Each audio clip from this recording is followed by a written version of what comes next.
Hi, I'm Emily. I'm using a throwaway account right now because I don't want this on my main account. I'll be referring to my husband as James and my mother-in-law as Margaret. I'm 28 and have been married to James, also 28, for about 2 years. We were friends in college and reconnected at a friend's party a few years ago. We've been together for almost 4 years, including our married time. James and I love each other, and I don't regret marrying him at all. The only issue I have is with his mother. Margaret was a single mother and raised James on her own, which is commendable, but she's really arrogant and cold. From the first day, she made it clear she didn't approve of me. I believe it's because of my financial background. I didn't grow up wealthy. My parents worked hard to provide for me and my 3 sisters. My dad was a janitor, and my mom took on several odd jobs. I'm proud of my upbringing and my parents' hard work. They raised us to be good people, and we've always been proud of them. Margaret, however, is quite classist. She made a face when I told her about my parents' jobs during our first dinner together.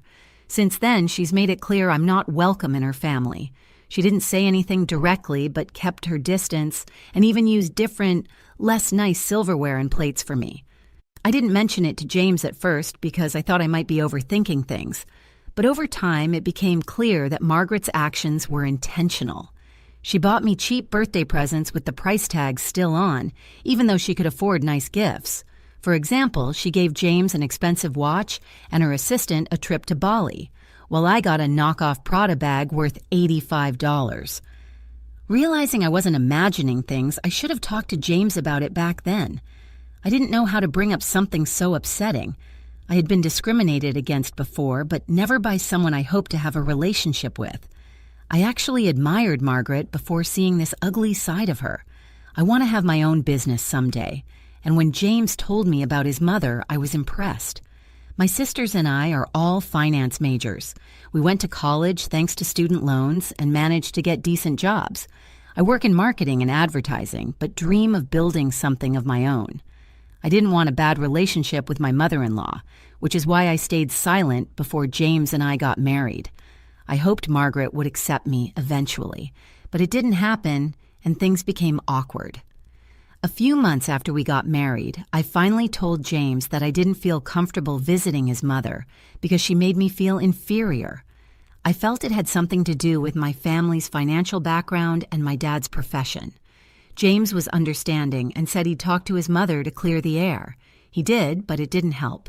Margaret denied everything and cried crocodile tears, claiming she had been nothing but warm to me. This only made me feel like she was trying to manipulate us. I told James I appreciated his efforts, but still didn't feel comfortable around her. We decided he would stay in touch with her, but I would avoid her until I felt ready to talk. He didn't cut her off, but distanced himself, and I knew she hated me for it. We met at family gatherings, but otherwise avoided each other, and that arrangement worked for a while. A few days ago, Margaret texted me around noon, inviting me to her 50th birthday party. She asked me to come a few hours early because she wanted to mend things. She admitted she'd been horrible to me in the past and wanted to make it up to me. I was thrilled and showed up early, thinking she was finally accepting me as family. However, as soon as I arrived, she told me to wait in the kitchen. Confused, I did as she asked. A little while later, she introduced me to the wait staff as her housemaid. I was shocked. This was a new low, even for her. She recorded the whole thing, laughing like it was the funniest prank. Everyone else was uncomfortable, and I was so humiliated that I started crying. I ran out of the house and drove home. I had told James I was visiting Margaret, but he was busy at work and hadn't read the text. He wasn't going to the party until it officially started. So I came back to an empty house and an empty inbox, feeling even more alone. I cried myself to sleep. When I woke up a few hours later, James was home, sitting beside me on the bed, furiously typing on his phone. When I asked why he wasn't at the party, James turned his phone towards me and showed me a video his mother had posted. It was the video she recorded, captioned as a prank that went wrong. She cut the video off right before I started crying, so it didn't look as bad, but she still posted it to humiliate me. I started crying again. James told me not to worry because he was trying to have it taken down. He assured me that he would do everything possible to make his mother regret this. She wasn't replying to his messages or picking up his calls because she was busy with the party. However, he knew she would call soon to ask why he wasn't there yet. When she did, he promised to teach her a lesson she'd never forget. About an hour after I woke up, his mother called him. I can't repeat exactly what he called her, but trust me, it was bad. He ended the call by promising to file a lawsuit against her for what she did to me. After he finished yelling at her, he apologized to me repeatedly for not doing enough about Margaret when I first told him I wasn't comfortable with her. I didn't blame him, honestly. When I first brought it up, I made it seem like it wasn't a big deal, so he didn't take it seriously. I never mentioned the other incidents that bothered me, and he's not the most attentive person. He never noticed anything on his own. I can't fault him for not cutting off his mother since he had no idea how horrible she could be. But on the day of her party, I finally told him everything. He was furious. He said I should have told him sooner, and I agreed. He never would have let it go on for so long. He apologized for not noticing how his mother was treating me. We talked it through, and then he called his lawyer to see if there was any legal action we could take against her. Unfortunately, we couldn't file a lawsuit for emotional distress since there were no physical repercussions of her actions. Even if we pursued it, we would likely waste our time. I told James we didn't need to go after her and could just cut her out of our lives, but that wasn't enough for him. He wanted to teach her a lesson. I could tell he was really angry on my behalf, and I loved him more for it, so I didn't stop him. He didn't do anything that day. But the next morning, he told me he'd contacted his mother.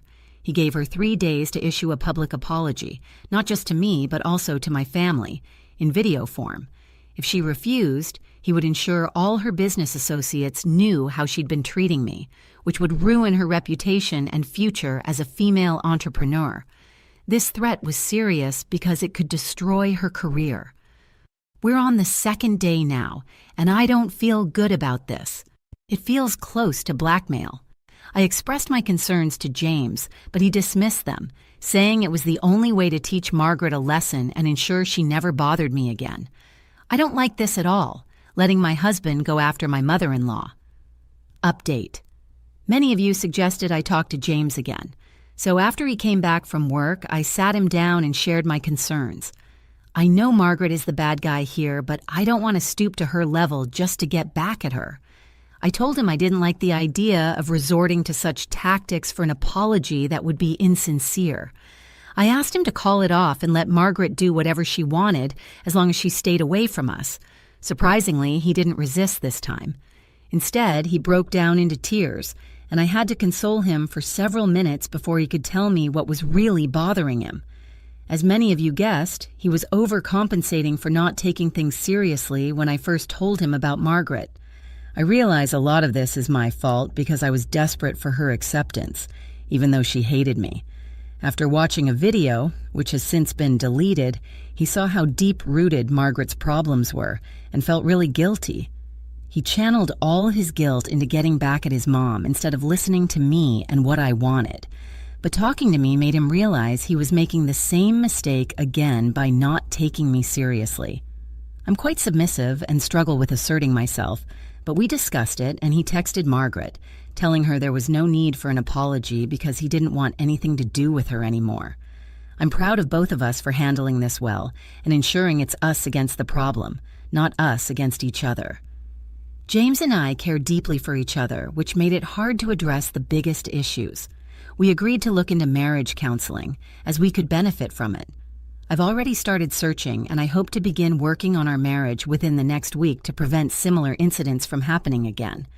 This has been one of the worst experiences of my life, and I don't want to feel that way ever again.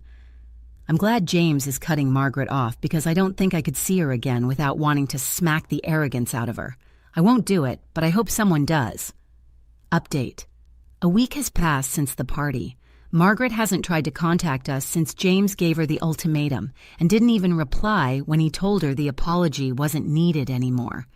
We knew something was wrong since she wouldn't just let this slide. As days passed without any word from Margaret, we kind of forgot about it. However, today she finally showed up at our house with her lawyer. When I opened the door, she walked in without even glancing at me, as if I wasn't there. She started calling out for James, demanding he come to the living room. It was ridiculous because James was in our bedroom, and I was about to go get him anyway. She didn't need to take matters into her own hands. When James appeared in the living room, she told him to sit down on the couch. It was infuriating because she was acting like this was her house, ordering us around. James told her he would do whatever he wanted and didn't want to speak to her, so she needed to leave and take her lawyer with her. Margaret didn't budge and insisted he take a seat because he would want to hear what she had to say. I told James to just sit and listen because I wanted her out of the house as soon as possible. I knew we wouldn't get rid of her until she had her say, even if it meant listening to her legal threats or some other nonsense. I just wanted to get this over with, even if it meant listening to Margaret's legal threats or other nonsense. I was ready to hear her out so she could get the heck out. James took his place on the couch, and I sat beside him to show her who was boss around here. She could ignore me all she wanted, but this was our house, and she needed to know her place. Margaret still ignored me and told her lawyer to start reading the terms of a document she had prepared. Essentially, it stated that she wanted James to leave me. Otherwise, she would write him out of her will and give everything to other family members, her employees, and charity. The document included a list of properties and assets, probably to scare him into thinking about what he would lose by staying with me. James seemed unfazed. While the lawyer read through the list, he appeared bored, fiddling with the ring on my finger and not paying much attention. After the reading was complete, Margaret asked James if he had thought about what he would do. She warned that if he stayed with me, he could kiss his inheritance goodbye. Then the funniest thing happened. James stood up, walked towards his mother, and gave her a big hug. He said, "Goodbye, Mom." It was hilarious to see her face turn from triumphant to shocked, and I couldn't stop giggling. Finally, she acknowledged my existence and snapped at me, telling me to shut up and throwing a tantrum with several choice words I won't repeat here. I didn't respond and pretended I couldn't hear her, knowing that would piss her off the most. Even James didn't argue with her. As she started screaming at me, he suggested we return to our room since his mother was clearly losing it. He didn't want to stick around for more of her meltdown as it was quite embarrassing. We spoke to each other normally, ignoring her wild screaming and cursing. Both of us got up to go back to our room to further irritate her, but then she took it too far, accusing me of being a gold digger. She said she never should have approved our marriage and that I was only after James for his money because my dad was a loser who couldn't earn any himself. That was out of line. She had no idea how hard my dad has worked for us, and I wasn't going to let anyone take that away from us. I didn't argue, but calmly told her that my husband was rejecting her, despite all her money, so I was anything but a gold digger. I was a working woman who didn't take any money from my husband and did everything on my own. She had no idea what she was talking about. Then I told her to get out of my house before I called the police to have her escorted out. She finally left, but her visit had left a bad taste in our mouths. It was an unpleasant visit, but we cleared the air on many things. She knows not to mess with us now, so hopefully she'll leave us alone. Update 3. Hey guys, I'm back because Margaret did something really nasty and low, and I can't believe she thought she could get away with it. It's been about 2 weeks since she visited us. Since we hadn't heard from her, James and I assumed this chapter was finally closed and we could resume our normal lives. Clearly, we were wrong. About an hour ago, I got a call from my parents. Margaret had paid them a visit, and it was not good. She barged into their house and insulted them, calling them terrible parents who raised a gold-digging and conniving B-word like me. She said a lot of other things about me, but that's not even what I'm most offended about. She told my mother that if she had spent more time at home actually raising us instead of running errands and trying to earn money, we might have turned out better. Of course, she insulted my dad's profession again, saying she never should have allowed her only son to marry into a family like ours. According to her, it was no surprise that, since my dad was used to cleaning up other people's trash, his own daughters were the filthiest. My parents were almost in tears as they recounted what she had said. I just couldn't hold back my anger. Even thinking about her yelling at my parents in their house makes my blood boil. I'm at work right now, so I can't do anything about it yet, but as soon as I'm done for the day, I'm heading over to Margaret's house to give her a piece of my mind. She definitely needs to be taken down a peg. I texted James about it as soon as I heard what happened with my parents, but he's busy with work and hasn't replied yet. Honestly, I don't want him to come with me, but I informed him so he wouldn't be surprised when Margaret calls him up crying about what I said to her. Update 4. Hi, I'm currently at home. I came back from Margaret's house about 3 hours ago, and it was incredibly satisfying to let her know exactly what I thought of her. She didn't seem surprised when I showed up at her place and opened the door herself. She was smirking at me, and that's when I lost it. She didn't even have to say anything to make me mad because I was already fuming. I pushed her aside and went inside the house. I asked her if she had visited my parents and said all those horrible things to them. When she said yes, she sounded very pleased with herself, and I wanted to wipe that smirk right off her face. So I screamed at her as loudly as I could, and I swear I felt the house shake. I demanded to know how she dared to insult my parents. She was so taken aback by the sheer volume of my voice that she stepped back. It's quite funny now that I think about it because I'm generally a quiet and soft-spoken person. I even surprised myself with how loudly I was yelling. I called her a hypocrite and a sad excuse for a human being. I told her she had failed as a mother because she couldn't prioritize James's happiness over her own, which is why she was trying to break us apart. But that wasn't going to happen because James and I loved each other, something she clearly didn't understand. I went further, telling her I was glad her husband passed away when James was little, because he probably wouldn't have survived living with her. I said she was worse than whatever disease he had. That's when she started crying, but I didn't stop. I continued yelling at her for a few more minutes until I finally ran out of steam. By then, she was sobbing inconsolably, and I was quite happy about it. Seeing her break down felt satisfying because she had made me feel bad about myself and my family, and worst of all, she had insulted my parents. She deserved it. A few minutes after she started crying, I stormed out of the house and came back home. About an hour later, James came home. He told me he got off work early but didn't come home directly because he thought I would be at Margaret's house. So he headed over there, but by the time he arrived, I had already left. He found the door to his mother's house open and knew I had been there because Margaret was curled up on the couch, crying her heart out. I thought James would be mad at me for making his mother cry, especially since she rarely showed her emotions like that. But he told me he was proud of me for finally standing up for myself and not letting anyone walk over me. He hugged me and apologized for what his mother had said to my parents. James then shared that he had a short conversation with Margaret before coming home. He said it was probably one of the last times he would talk to her because we were going to have no contact with her. If she tried to mess with us again, we would file for a restraining order. When James asked Margaret about what I had said, she repeated everything, including my comments about his father, expecting him to defend her and say he was going to leave me for taking things too far.